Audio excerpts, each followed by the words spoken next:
After the horrific attacks of October 7th. Think about October 7th. What Hamas did on October the 7th. About what happened on October 7th. October 7th, the date you've heard repeated over and over again. But here's the truth. The conflict between Israel and Palestine did not begin on October 7th, nor did Israel's brutality against Palestinians. It's 1897. The first Zionist Congress is held. The first Zionist Congress convened, led by Theodor Herzl, an Austro-Hungarian journalist seeking a Jewish homeland in Palestine, spurred by widespread anti-Semitism in Europe. Fast forward to 1917, the Balfour Declaration. A letter from the British Foreign Secretary Arthur Balfour to Lord Baron Rothschild, the wealthy figurehead of the British Jewish community, expresses support for the Zionist objectives to establish a national home for the Jewish people in Palestine, which was occupied by the UK after the defeat of the Ottomans in World War I. 1920, the creation of the Haganah, a terrorist militia formed by Zionist settlers that conducted numerous massacres of Palestinians with the goal of driving them off their land by force and seizing their properties, paving the way for an Israeli state. The tension escalates. By 1936, Jewish immigration into Palestine reaches its peak. More than 350,000 Jews had migrated to Palestine over the course of just a couple of decades, mostly from Europe, boosting the Jewish population in Palestine from roughly 3% in the late 19th century to over 30%. Pressure mounts as indigenous Palestinians deal with land dispositions and economic hardship due to the massive influx of Jews and subsequent demographic shift leading to the 1936 to 1939 Great Arab Revolt. Palestinians stage an uprising, fighting for their land and livelihoods, but face brutal suppression at the hands of British troops. Over 5,000 Palestinians are killed, nearly 15,000 wounded. British forces demolish Palestinian neighborhoods and impose a harsh military occupation. By the 1940s, new Zionist terrorist militias, the Irgun and the Stern Gang, emerge. Alongside the Haganah, they target British forces and Palestinian civilians, using violence to force Britain's hand. In 1946, the Irgun bombs the British administrative headquarters in Jerusalem's King's David Hotel, killing 96. 1947, the UN steps in with its partition plan. On November 29, 1947, the intergovernmental body proposes partitioning Palestine into two states, one Jewish and one Christian and Muslim Arab, but allocates over half of the land to the Jewish minority, which owned less than 7% of Palestinian land, ignoring Arab opposition. In 1948, Zionist militias commit at least 30 documented massacres at the start of what becomes known as the Nakba, or the catastrophe. The April 1948 Deir Yassin massacre is the most notorious among them. The Irgun and the Stern Gang slaughter more than 100 Palestinian men, women and children in the village of Deir Yassin. 2 days later, the Haganah illegally occupies what remains. It's May 14, 1948. Zionist leaders declare the establishment of the State of Israel, and just 1 day later, the US recognizes Israel as a state. The Nakba, 1948.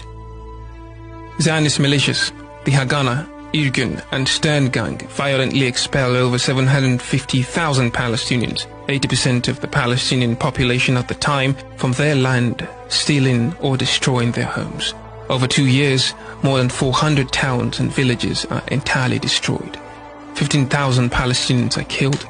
Thousands more are left homeless and stateless, scattered across refugee camps throughout the region.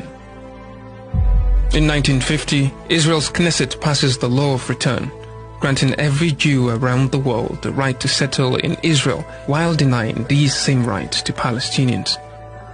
1953 marks one of Israel's first major attacks on Gaza. The assault on the Bureij refugee camp kills at least 50 Palestinians in the Palestinian stronghold, where more than 200,000 Palestinian refugees had sought safety after the Nakba. In October 1956, the Suez Crisis erupts. As world attention focuses on Egypt, Israeli forces carry out brutal massacres under the cover of war in Khan Yunis and Rafah. Nearly 400 Palestinians were killed. 1967, the Arab-Israeli War. Israel launches surprise airstrikes on its neighbors, killing some 20,000 Arabs and achieving an overwhelming victory that leads to the further occupation and illegal confiscation of Palestinian land in the West Bank, East Jerusalem and Gaza. Nearly 400,000 Palestinians are evicted from the West Bank, half facing their second expulsion, and the number of Jewish settlers on occupied Palestinian land increases to more than 600,000. It's 1982. After invading Lebanon to weaken the Palestine Liberation Organization, Israel teams up with the Phalangists, a Christian militia which kills over 3,000 Palestinian refugees living in the Beirut neighborhoods of Sabra and Shatila. 1987 to 1993, the First Intifada begins.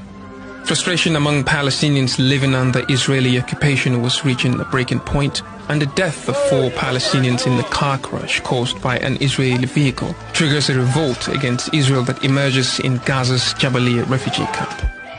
More than 1,000 Palestinians and 100 Israelis are killed during the first Palestinian uprising. Fast forward to 1993, Israel and the PLO signed the Oslo Accords, effectively ending the First Intifada and supposedly meant to ensure peace and Palestinian self-determination. But the hope fades quickly. 1994, the Hebron Massacre.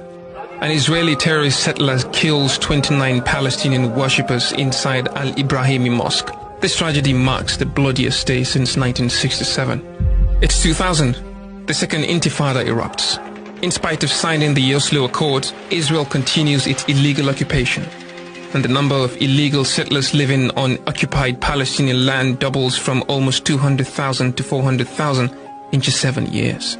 Ariel Sharon storms Al-Aqsa Mosque with 1,000 soldiers on September 28, sparking the Second Intifada. For Palestinians, the uprising is about much more than just Sharon's provocative act.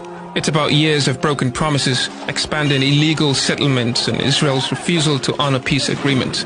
By the end of the Second Intifada, nearly 5,000 Palestinians have been killed, including over 1,200 children, and more than 5,000 homes are demolished. January 2002, Israel begins constructing a 70-kilometer separation wall in the occupied West Bank, later outlawed by the ICJ in 2004. Under the pretext of security, Israel expands the wall on stolen Palestinian land, separating Palestinians in the occupied West Bank from Palestinians in occupied East Jerusalem and heavily restricting their movement. Today, the wall is over 700 kilometers long and growing. Between 2002 and 2007, Israel launches at least 12 military operations in the occupied West Bank towns of Ramallah, Tulkarem and Nablus, as well as in occupied East Jerusalem and Gaza. Thousands of Palestinians are killed. Hundreds of Palestinian homes are bulldozed, and more than 5,000 Palestinians are incarcerated without clear charges or trials.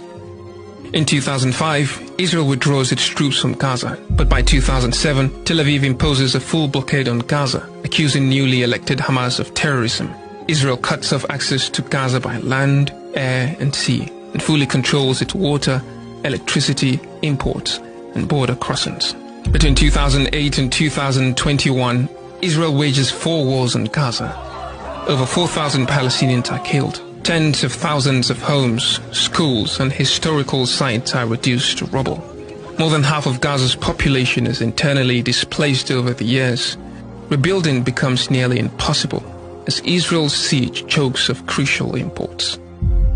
And on October 7, 2023, following Hamas's surprise attack, Israel begins indiscriminately bombarding the besieged enclave in a relentless onslaught that killed more than 40,000 Palestinians so far, including over 17,000 children, with many authorities around the world labeling it a textbook genocide.